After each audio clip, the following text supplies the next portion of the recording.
جی ہاں، نبی کریم صلی اللہ علیہ وسلم نے اس کو واضح طور پہ یوں ہی بیان فرمایا کہ جب انسان اللہ تعالیٰ کی بارگاہ میں پختہ توبہ کر لیتا ہے، کامل توبہ کر لیتا ہے، تو اللہ تبارک و تعالیٰ نہ صرف اس کے نام اعمال سے گناہ مٹا دیتا ہے بلکہ جن مقامات پر گناہ کیا تھا ان مقامات کو گناہ بھلا دیتا ہے۔ اللہ اکبر۔ یعنی کوئی اس کے خلاف بروز قیامت اس کے خلاف گواہی دینے والا موجود نہیں ہوگا، ٹھیک، ورنہ انسان نے جہاں پر گناہ کیا یہ مقامات بھی اس کے خلاف گواہی دیں گے، اور کفار و منافقین کے ساتھ یہ خاص ہے کہ ان کے اعضاء ان کے خلاف گواہی دیں گے۔ تو لیکن جب کوئی مومن کامل توبہ کر لیتا ہے تو اللہ تبارک و تعالی ہر چیز سے اسی نہ صرف گناہ مٹاتا ہے بلکہ اس کے ہر گواہ کو بھی ختم کر دیتا ہے۔ ناظرین کرام، توبہ سے جس طرح قرآن و سنت کی روشنی میں بتایا گیا کہ نامہ اعمال سے ختم ہو گئے، وہ چیزیں جنہوں نے گواہی دینی تھی ان کے ہاں سے محو ہو جائیں گی، وہ چیزیں گناہ پھر سرزد ہو جائے تو پھر کیا ہوگا؟ آج کے پروگرام کے پہلے کالر شامل کرتے ہیں۔ السلام علیکم۔ وعلیکم السلام۔ جی کون صاحب اور کہاں سے؟ جی میں احمد آباد سے ریاض بول رہا ہوں۔ جی الیاس صاحب، یہ آج کے موضوع پہ تو میں بات نہیں کرنا پڑے نا، میں جلدی بول دیتا ہوں شاید میرا بیلنس ختم ہو جائے گا۔ وہ یہ سوال تھا نا کہ یہاں پہ کچھ بیاج سے جو پیسہ لیتے ہیں ہم لوگ، تو ابھی یہاں پہ بیاج سے لینا حرام ہے نا، تو یہاں پر ایک بھائی جان کر کے جو تیل کے ڈبے دیتے ہیں، تو کیا وہ تیل کے ڈبے بیچ کے جیسے ہم لوگ پیسے لیتے ہیں جس میں ہم کو پیسے کم ملتے ہیں اور اس میں ہم لوگ کو زیادہ پیسے بھی ان کو دینے پڑتے ہیں، جیسے 1200 روپے کا ڈبا ہے تو ہم کو 1170 روپے کا بھاؤ ملتا ہے اور ہم کو ان کو 1300 روپے بھرنے پڑتے ہیں۔ ایک کالر اور شامل کرتے ہیں۔ السلام علیکم۔ وعلیکم السلام۔ جی کون صاحب اور کہاں سے؟ حماد خان بات کر رہا ہوں رحیم یار خان سے۔ جی خان صاحب۔ جی مجھے یہ پوچھنا ہے میں مفتی صاحب سے کہ میں ملتان گیا تھا کچھ دن پہلے، وہاں پر میری 5 نمازیں جو ہیں وہ مس ہو گئیں، اچھا، فجر سے لے کے عشاء تک۔ اب میں نے مفتی صاحب سے یہ پوچھنا ہے کہ میں واپس گھر جب رحیم یار خان آ گیا ہوں تو کیا مجھے وہ نماز قصر ادا کرنی ہوگی یا قضا ادا کرنی ہوگی؟ قصر قضا کرنی پڑے گی یا پوری قضا کرنی پڑے گی؟ ہاں جی پوری قضا کرنی پڑے گی۔ ٹھیک ہے، بالکل آپ کو بتاتے ہیں۔ ایک کال ہمارے ساتھ اور ہیں۔ السلام علیکم۔ السلام علیکم۔ السلام علیکم۔ السلام علیکم تسلیم بھائی جان۔ وعلیکم السلام۔ کون بات کر رہی ہیں؟ کہاں سے ہماری بہن؟ میں شبنم بات کر رہی ہوں بھائی جان جھنگ سے۔ جی بہن کہیے۔ پہلے تو علیہ السلام کو اور آپ سب کو بہت بہت رمضان مبارک۔ بہت شکریہ بھائی جان، اور آپ کے والدین کو بہت سلام، نیک اولاد ہے، اتنا اچھا کام کر رہی ہیں۔ بھائی جان میں آپ کا زیادہ ٹائم نہیں لوں گی، مفتی صاحب کی خدمت میں بہت بہت سلام۔ میں بیمار رہتی ہوں مفتی صاحب کہ کیا میں بیٹھ کر نماز ادا کروں تو کیا مجھے ثواب اتنا ملے گا؟ اچھا، آپ کیا بیماری ہے بتا سکیں گی؟ جی بھائی جان میں انیمیا کی پیشنٹ ہوں اور 12 سال سے۔ میں نے پہلے بھی آپ کو شب توبہ میں فون کیا تھا۔ اچھا، ڈاکٹر کو سمجھ ہی نہیں آتی کہ مجھے کیا بیماری ہے۔ اور بھائی جان آپ سے میں کہنا چاہتی ہوں کہ آپ میرے ابو کی طرح ہیں، اور میں جب آپ کو دیکھتی ہوں تو مجھے اپنے ابو کی یاد آ جاتی ہے۔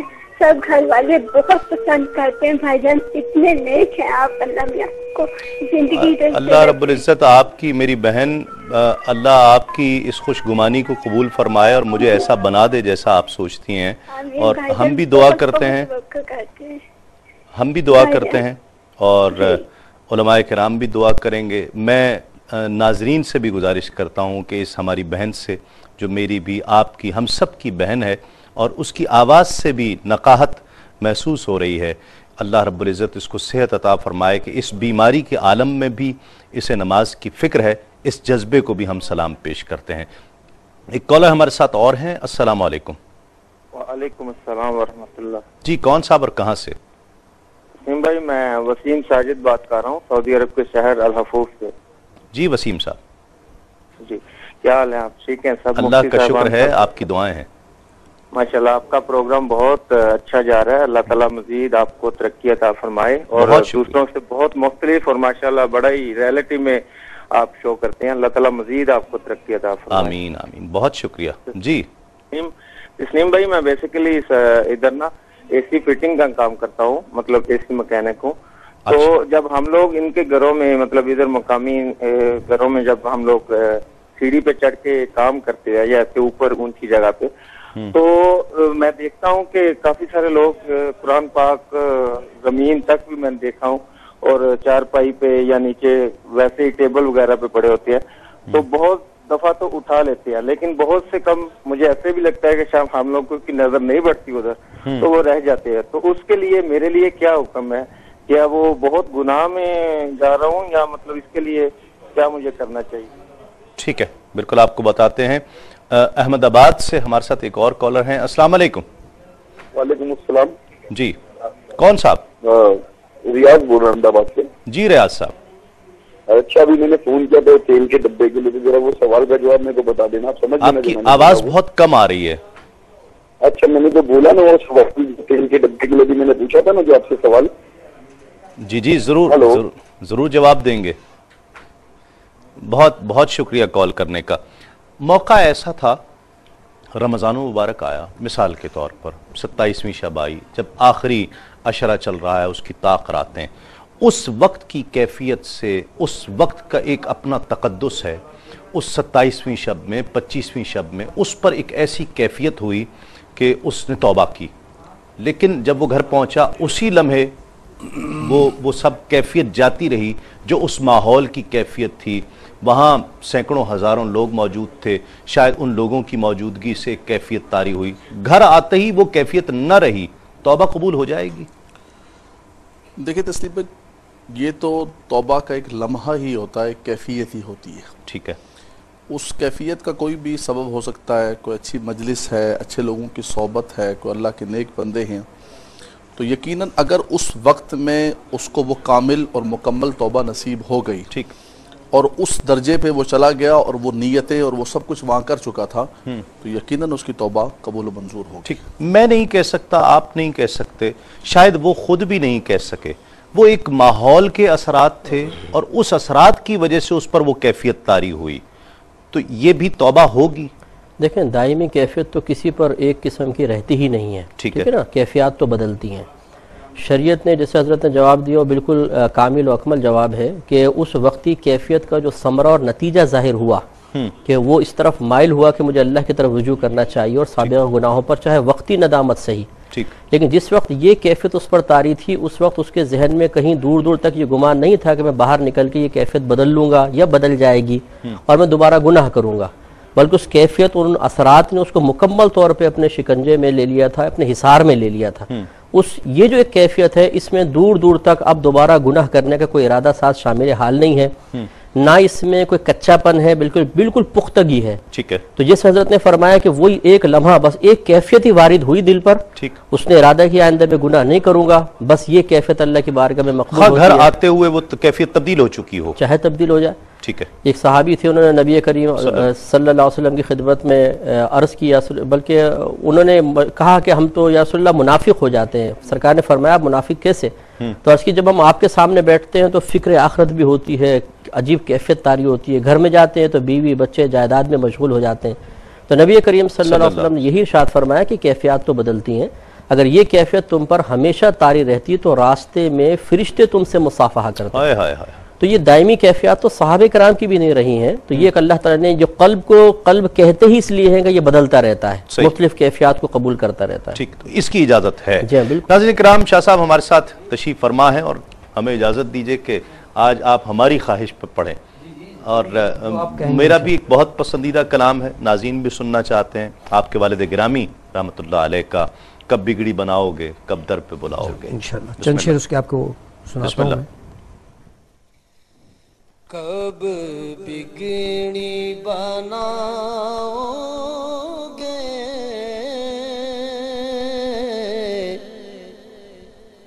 کب در پہ بلاؤ گے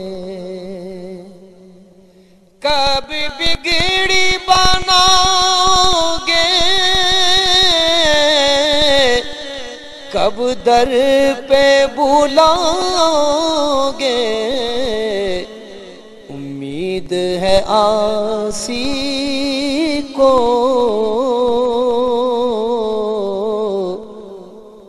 سرکار نبھاؤ گے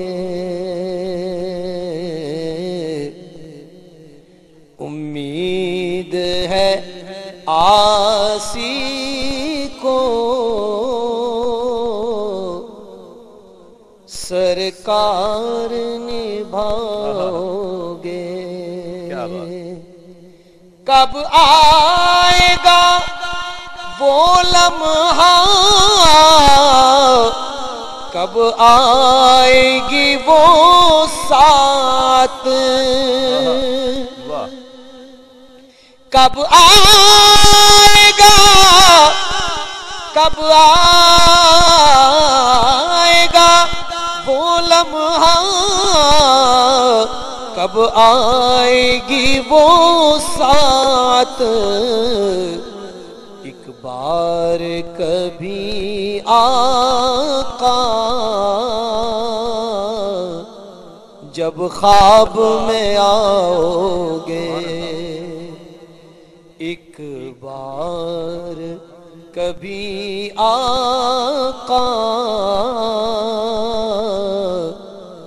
جب خواب میں آؤ گے، جس چہرہ انور پر رہتی ہے نظر رب کی، رہتی ہے نظر رب کی، کب ایک جھلک اس کی آسی کو دکھاؤ گے، سبحان اللہ، کب ایک جھلک اس کی آسی کو دکھاؤ گے، سیراب سیراب سیراب کرو گے کب یہ تشنہ جگر میرا، یہ تشنہ جگر میرا، کب اپنی محبت کا ایک جام پلاؤ گے۔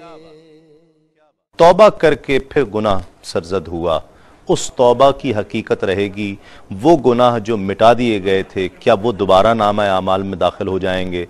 اگر سیم گناہ وہی سرزد ہو جائے پھر؟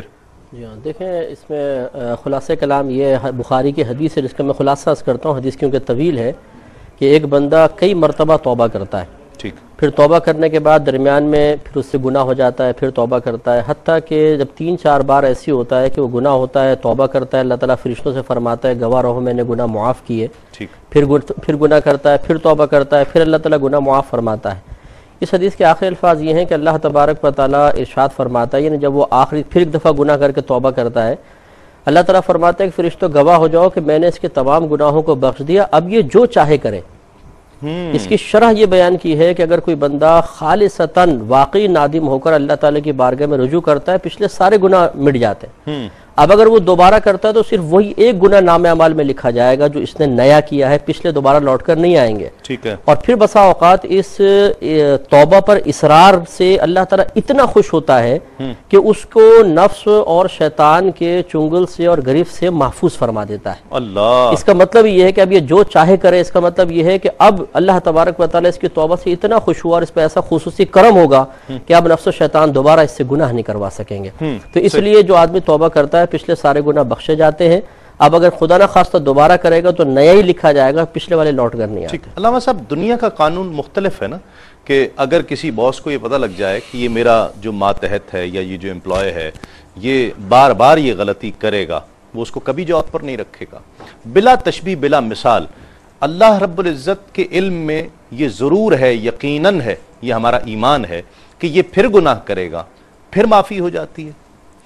دیکھیے، یقیناً اللہ تبارک و تعالیٰ کی بارگاہ وہ رحمان اللہ ہے، کے علم میں ہے کہ یہ گناہ پھر کرے گا، بالکل، وہ رحمان ہے، رحیم ہے، بندوں پر کرم نوازی فرماتا ہے، اور اس کے علم کے اندر ہر چیز ہے، مستقبل میں جو کچھ کرنے والا ہے، لیکن جو اس کی موجودہ کیفیت جیسے ہم بات کر رہے تھے اس پر، اس کو ملوز خاطر رکھتے ہوئے اللہ تبارک و تعالیٰ اس پر کرم فرماتا ہے، اور جب وہ توبہ سچی توبہ کرتا ہے، توبہ صادقہ کرتا ہے، شیطان لعین یہی کہتا ہے نا کہ یا مالک و مولا، میں تیرے بندوں کے جسم میں جب تک خون باقی ہے، روح کا اور جسم کا تعلق ہے، میں انہیں ورگلاتا رہوں گا۔ اب تو اللہ فرماتا ہے کہ میری عزت و جلال کی قسم تو انہیں ورگلاتا رہے گا، تو جب تک ان کے روح اور جسم کا تعلق ہے یہ توبہ کرتے رہیں گے، میں ان کی توبہ کو قبول و منظور کرتا رہوں گا۔